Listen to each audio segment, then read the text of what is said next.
Buenas noches, bienvenidos una vez más.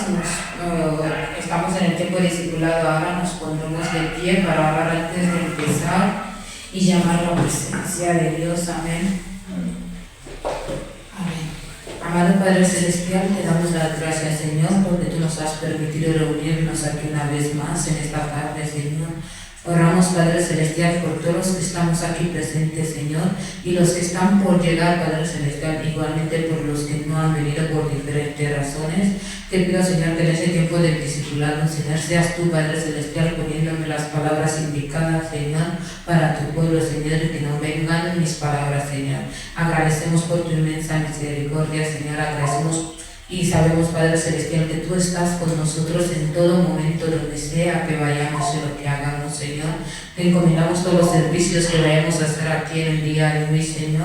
Te damos las gracias en el nombre de Jesús. Amén. Vale. Como tema del discipulado tenemos ¿qué es el pecado? Y nos iremos primero. Vale, como introducción tenemos pecar es hacer algo que desagrada a Dios. Toda persona nacida en el mundo es un pecador, incluso el bebé más hermoso y de apariencia inocente, inevitablemente pecaría, porque no es la primera acción pecadora lo que hace del niño un pecador, sino que el niño comete el pecado porque expresa la naturaleza pecadora con la cual nace. Amén. Nos vamos a Salmos 51. Salmos 51, 5.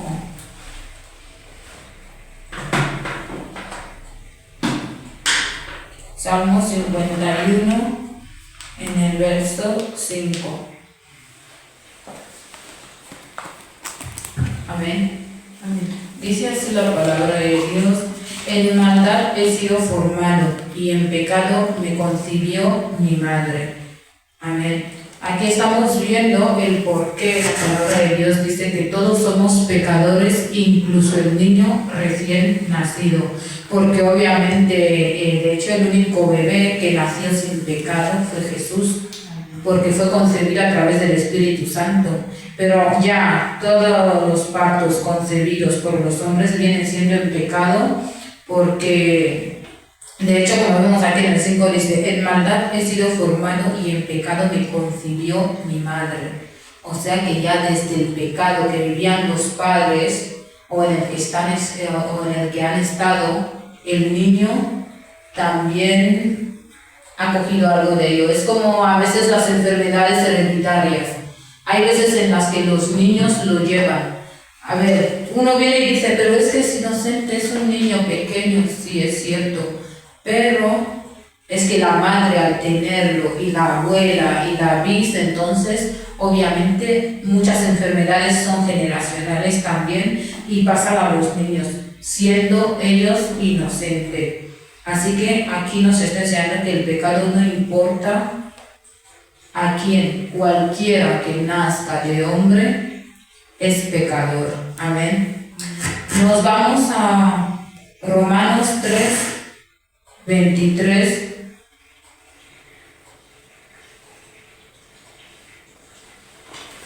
Romanos 3, 23. Dice así la palabra de Dios: por cuanto todos pecaron y están destituidos de la gloria de Dios.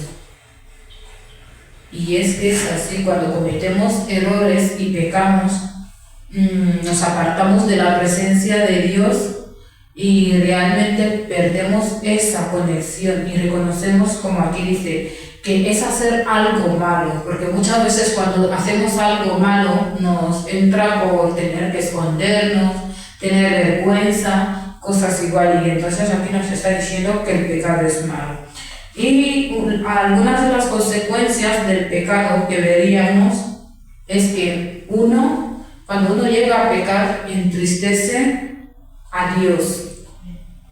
entristece a Dios, trae culpabilidad, porque es como alguien que no está acostumbrado a mentir y de la nada suelta una mentira, va a estar inquieto. Y por más que le vea a alguien que le conoce, dirá, ¿a ti te pasa algo? Y tú dices, no, y estará muy nervioso. ¿Por qué? Porque se sentirá culpable de haber mentido. Otra de las consecuencias es que trae juicio y castigo eterno. Es decir, que si estábamos aquí en el mundo, hemos pecado, no nos hemos arrepentido, entonces si llegamos a morir en pecado, es un castigo eterno, porque obviamente cuando estamos muertos no podemos tener el arrepentimiento mientras sí hemos muerto. Como se dice, muerto, muerto está, porque obviamente no va a retroceder para mejorar esa situación. Otra de las consecuencias es esclaviza. El pecado esclaviza. Es como una mentira. Tú dices a alguien una mentira, ya después cuando estás cerca de querer descubrir esa mentira, tú vienes y la tapas con otra y con otra y con otra, y cuando quieras decir la verdad ya te va a complicar. De hecho, es la ironía de las mentiras. Para hacer una mentira que parezca algo sólida tienes que inventarte 1000 y 10,000 mentiras, pero para que tú estés libre solo es decir una sola verdad. Y entonces debemos saber más o menos las consecuencias que traen los pecados, el pecado. Como otra tenemos causa ceguera espiritual. Y es que es así, muchos pecamos y como que si nos vendan los ojos y no vemos realmente más allá de nuestros errores y de nuestros pecados que cometemos. Y entonces, lo de la ceguera espiritual nos iremos a 2 Corintios 4.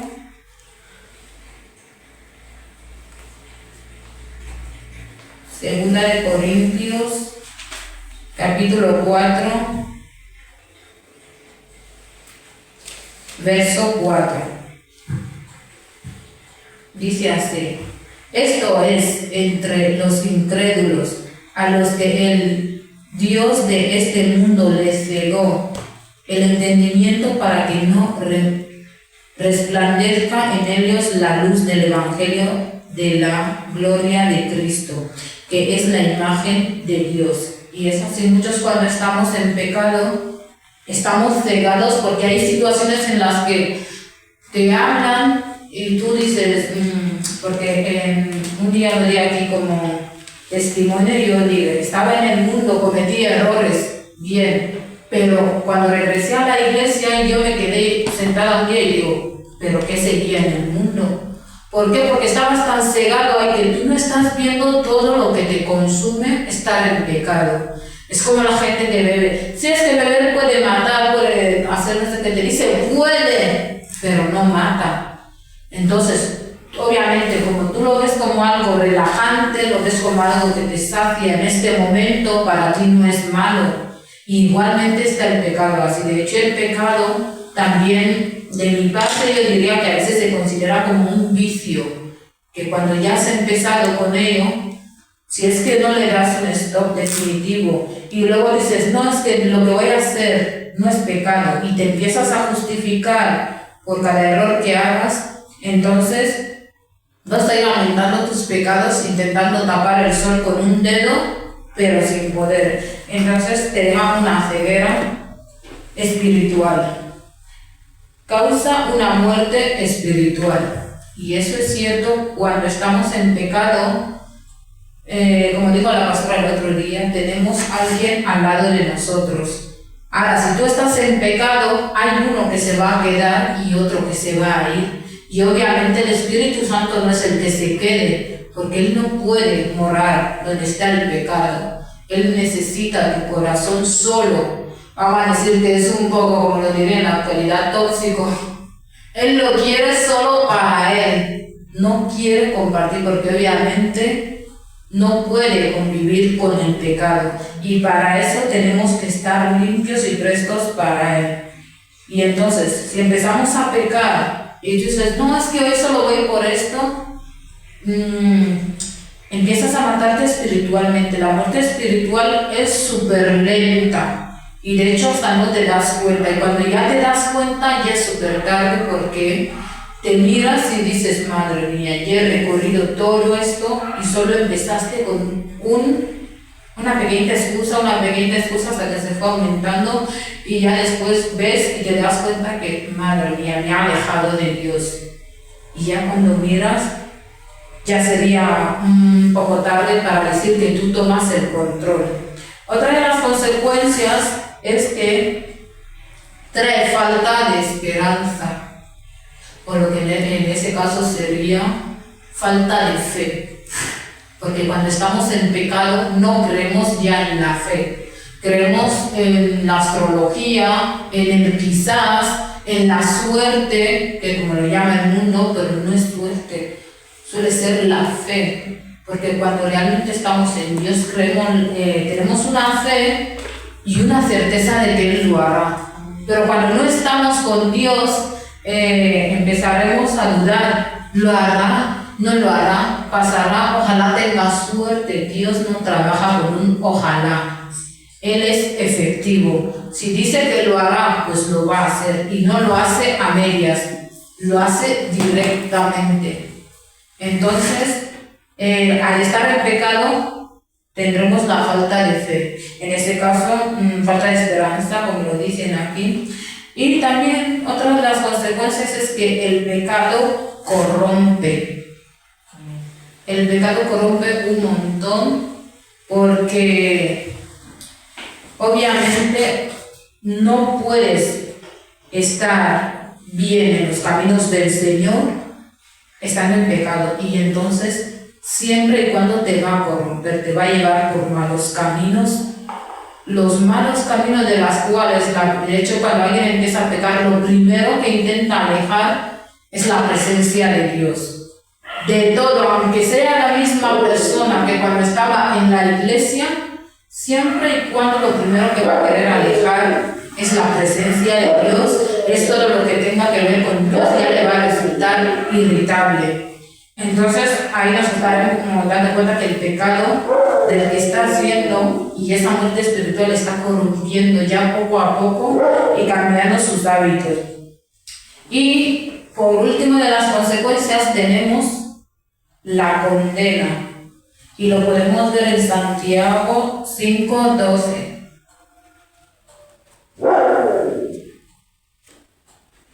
Santiago capítulo 5, verso 12.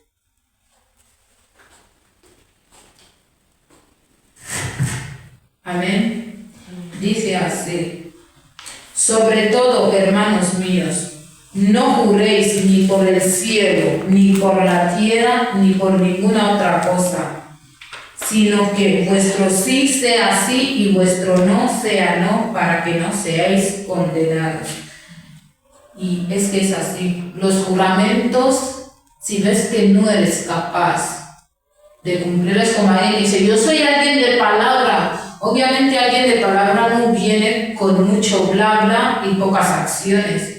Si tú eres hombre de palabra, cumple tus palabras. Y de hecho en el 12 dice, no juréis. En mi país tenemos algo que yo siempre lo he visto y me ha dado algo de gracia. Y dice, y te lo juro por Dios.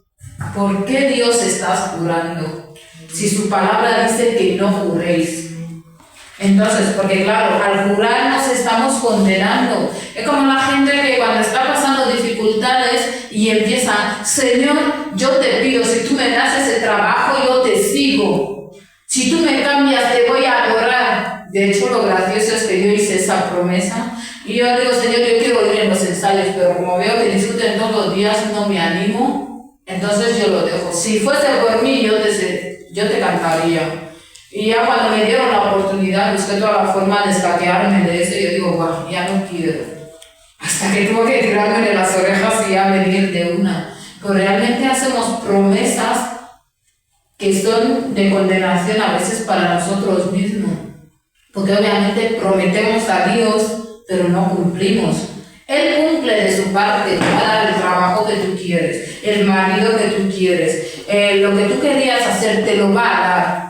Pero a la hora para que tú sí que cumplas, va a haber muchas trabas, excusas y así. Y nos dice aquí en Santiago 5 que no debemos jurar ni por el cielo ni por la tierra. Y por Dios, yo te juro que te voy a dar el dinero que me has prestado, te lo juro por mi madre, te lo juro por mi hermana, que son frases comunes que escuchamos sin saber que nos condenan, porque realmente no debemos jurar. Obviamente si es ni por el cielo, no jures por Dios. Ni por la tierra, no jures por tu padre, por tu madre, hay otros atrevidos que van y dicen, y lo juro por mi difunto padre. Muerto está y hasta sigues jurando por él. Te estás condenando, porque claramente la palabra de Dios no aprueba el juramento, no aprueba que vayamos jurando. Simplemente si vas a hacer algo, di yo lo haré. Que nuestro sí sea sí, que nuestro no sea no. ¿Vas a venir en tal lugar? Sí, prometo que lo haré. Y cuando llega el momento, no voy. Entonces, tú no eres un buen cristiano, un buen hijo de Dios, porque un hijo de Dios cumple sus palabras. Si tú eres el hijo del Padre que nunca falla una palabra, entonces, ¿por qué tú tienes que dar la imagen de ser alguien que no tenga palabra? Tenemos que aceptar que nuestro sí sea sí y que no también. Igual aunque se mosqueen, pero tú ya has dicho la verdad y no estás andando con mentira.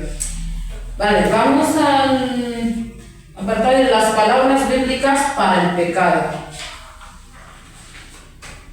Vale, como uno tenemos rebelión deliberada. Este es un estado en el que la gente siente que puede arreglárselas sin Dios. Es decir, en orgullo la gente declara su independencia de Dios. Amén. Eso es un poco algo gracioso, porque alguien que vaya a decir que se va a independizar de la presencia de Dios, no sé cómo lo canaliza, pero esto es imposible. Literalmente, tú te independizas de la presencia de Dios, primero tendrías que morir, porque el aliento de vida te lo da Dios. Entonces, ¿cómo tú te vas a desvincular de alguien que te está regalando el aliento de vida día a día? Y tú dices, no, es que ahora yo quiero ser independiente, no quiero saber nada de Dios.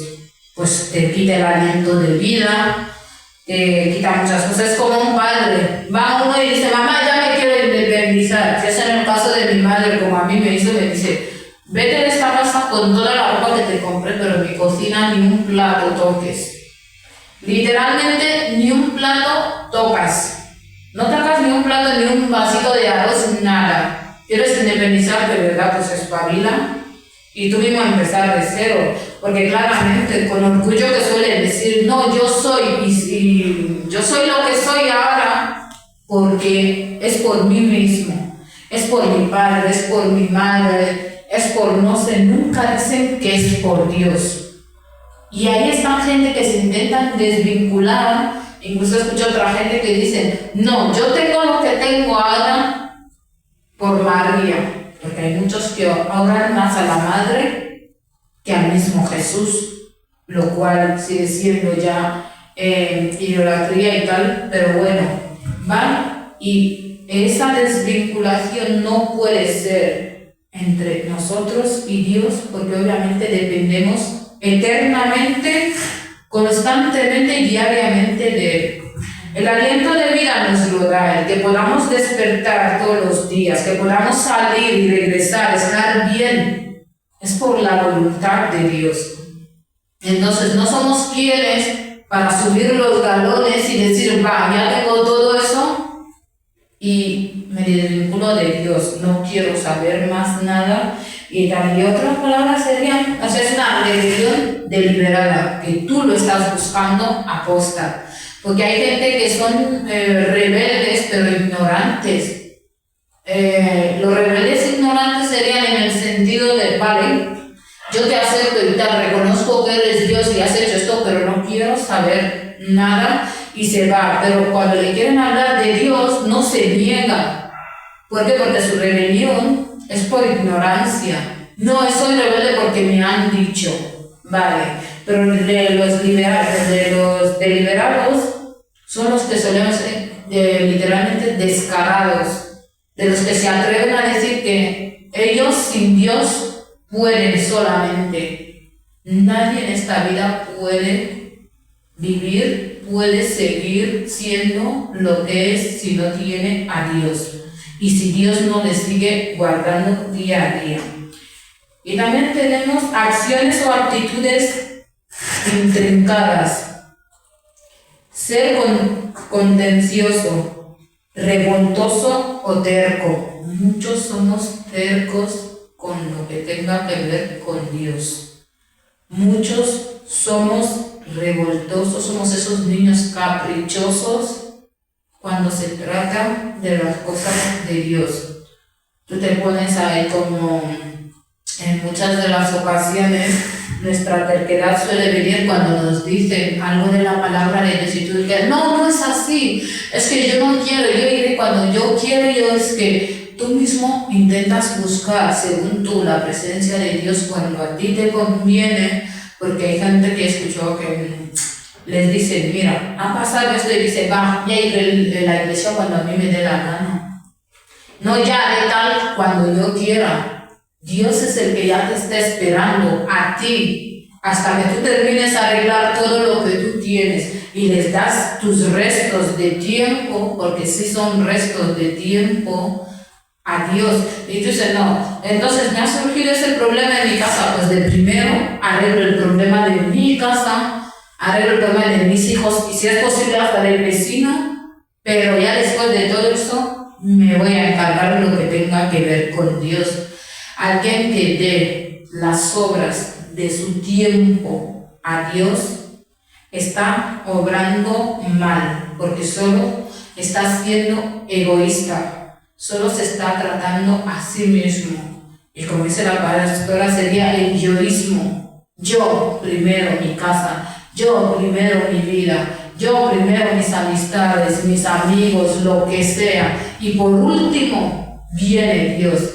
Pero cuando pedimos algo a este mismo Dios que dejamos por último, lo queremos que Él lo haga de primera, como si fuese flash, literalmente rápido. Señor, te pido ahora por tal y quieres hacer esto y ver lo que has pedido.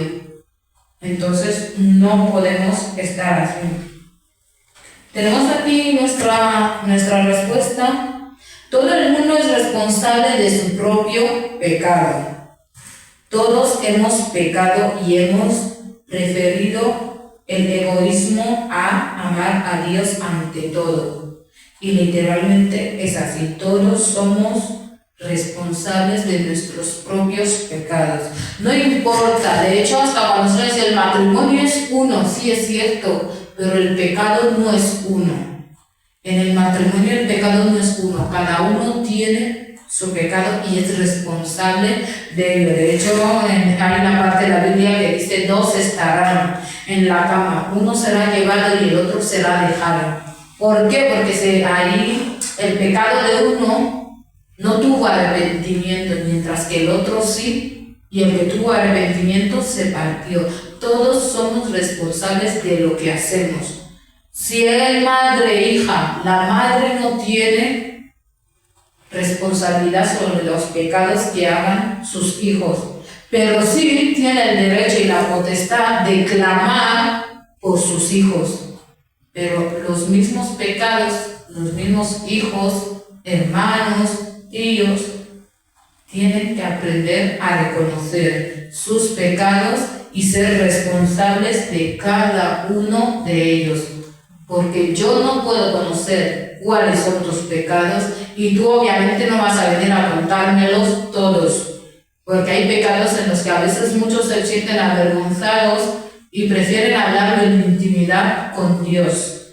Entonces, sería tener que tomar la responsabilidad y solo una sola persona, cada individuo reconoce al pie de la letra qué pecado ha cometido. A ninguno me va a decir, no, es que se me olvidó los pecados. No, la memoria tiene algo gracioso. Si ve algo malo que ya hiciste antes y lo vuelve a visualizar, hace como un ordenador. Te manda la carpetilla archivada de algo parecido y te lo muestra. O sea que literalmente no podemos escapar de las responsabilidades de nuestros pecados.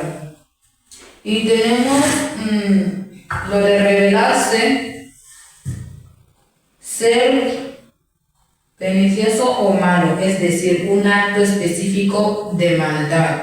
Y nos vamos a Génesis 19.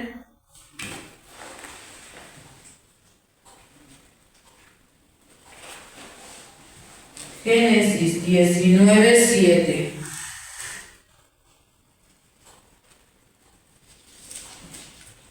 En Génesis 19, 7, amén, dice así, les dijo, os ruego, hermanos míos, que no hagáis tal maldad. Y literalmente es así, hay maldades en las que a veces nosotros nos pasamos de tantas cosas que hacemos. Pero uno puede hacer alguna maldad, pero siempre que se arrepienta. Y hay otros que van y dicen como muy orgullosos, tú les dices, has hecho algo mal, dicen, no, yo no reconozco haber hecho algo mal, tú me tienes que pedir a mí perdón. De hecho, en una de las discusiones, todo el mundo quiere tener la bendita razón. Todo el mundo. Si hay alguien que no sepa reconocer los errores o no sepa ceder, porque hay discusiones que pueden terminar en segundos, pero como los dos estáis tan discutidos que quieren que uno termine primero con la razón, cada uno quiere tener, entonces se alarga y empeora. Pero nosotros como hijos de Dios, literalmente lo que haríamos es tirar la toalla, como dicen, no por cobardía, sino por temor a Dios. Y decir, mira, lo siento, no te quise hacer esto y tú tienes la razón, me he equivocado y listo. Eso se acaba, ¿eh? Es como alguien que quiere venir a discutir mucho y tú solo le quedas mirando así y no dices nada. La persona se va a cansar y dice, pero tú no me escuchas, dice, sí, que Dios te bendiga. Yo creo que hasta esta persona se queda partiendo que, pero tú estás loco, ¿o qué? No es cuando se retiran a veces los hijos de Dios, no es por cobardía, no es porque tenga miedo a la persona con la que está hablando, es porque tiene un temor a Dios y ese respeto a Dios. Entonces nosotros como hijos de Dios debemos ser ejemplo. Primero, no debemos ponernos en posición de víctimas, no, eso no viene de Dios. Donde en cada momento queremos ser víctimas, no es que me hizo así, es que porque a mí me pasan solo las desgracias. Entonces el diablo se apodera de esas frases y te quedas siempre siendo la víctima. Nos vamos a nuestras respuestas. Seguimos. Dios conocía las consecuencias de aquella. Vale. Dios quiere que nos alejemos del pecado y que vivamos. El hombre escogió pecar contra el deseo de Dios. Dios conocía las consecuencias de aquella decisión, pero dio al hombre el derecho de escoger. Literalmente es así. Que padre no quiere ver a su hijo siempre haciendo lo bueno y no lo malo? Ahora, si le ve haciendo lo malo, le sigue aconsejando, le sigue hablando y el hijo no escucha, no entiende y no quiere arreglar eso, entonces hará lo mismo que Dios hizo: dar al hombre el derecho de escoger. Tú eliges, eres mayor, sabes qué es lo bueno, sabes qué es lo malo, pero siempre y cuando te voy a estar aquí para cualquier consejo que quieras, pero el libre albedrío está en tus manos. Y literalmente eso es así como pasó con Adán y Eva en el jardín del Edén. Literalmente ellos pecaron, Pero al pecar, Dios también, cuando les dijo que no comiera del árbol, porque sabía cuál era la muerte espiritual del que les hablaba. Pero tampoco hizo como tipo, vale, yo sé que lo vais a hacer y le pongo una muralla, un cerco al árbol para que no lo toquéis. No, os ha advertido y se os ha dado la libertad de ser obedientes y no tener que tocarlo. Entonces el hombre desobedeció y eligió a su antojo, porque claro, no estamos presos en la presencia de Dios, no somos esclavos de Dios como para decir que no, es sí o sí. No, Él te da la libertad de seguirle, Él te da la libertad de elegir cómo quieres tu vida, Él te da la libertad de ser, de que si quieres ser un pecador arrepentido o un pecador terco, Él te da esa libertad.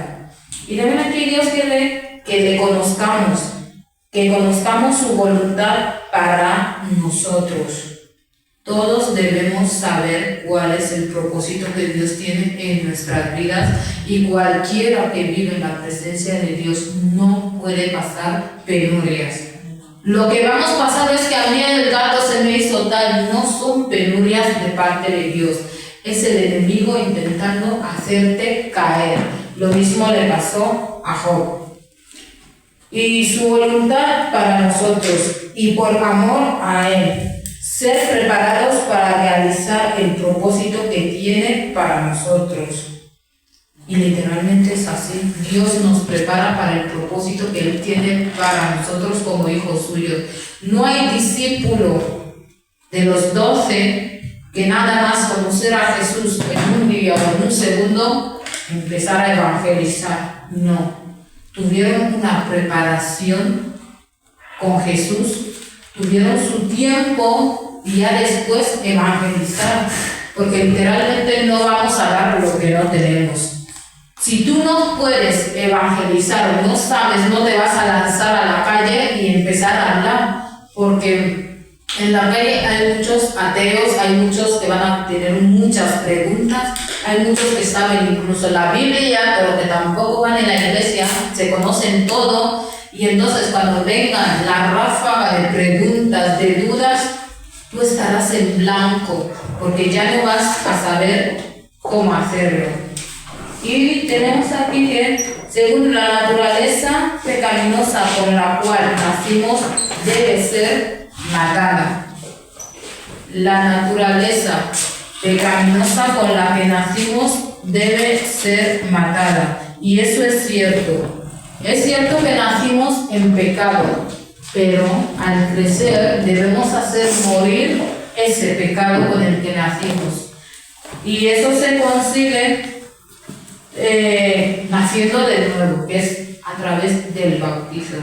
Nacemos en pecado, pero al crecer tenemos la opción de tener que ser libertados o nacer de nuevo para no seguir en pecado. Y eso es uno de los objetivos que Dios quiere para con nosotros, y tenemos que estar siempre ahí dispuestos para el propósito que Él tiene con nosotros. Entonces tendremos una naturaleza nueva, podremos conocer a Dios y disfrutar de comunión con Él. Y eso es así, cuando nacemos de nuevo, esas son las ventajas que tendremos o que nos esperan estando en su presencia. Debemos matar esa naturaleza pecaminosa con la que nacemos. Preguntas y puntos de discusión de todo lo que hemos visto, o sea, de todo lo que hemos aprendido en esta tarde. Una de las preguntas sería, cuando alguien tenga que plantearse tener que hacer un pecado o le venga a la mente, una de las cuestiones sería, ¿qué le pasó a Adán cuando pecó? Salió del Edén, donde lo tenía todo, y se fue hacia el sufrimiento. Bueno, primero tuvo una muerte espiritual y ya después tuvieron que vivir en penurias. Entonces debemos saber que al pecar y salir de la presencia de Dios no nos espera un mundo de rosas, al contrario, nos esperan sufrimiento, calamidades, penurias.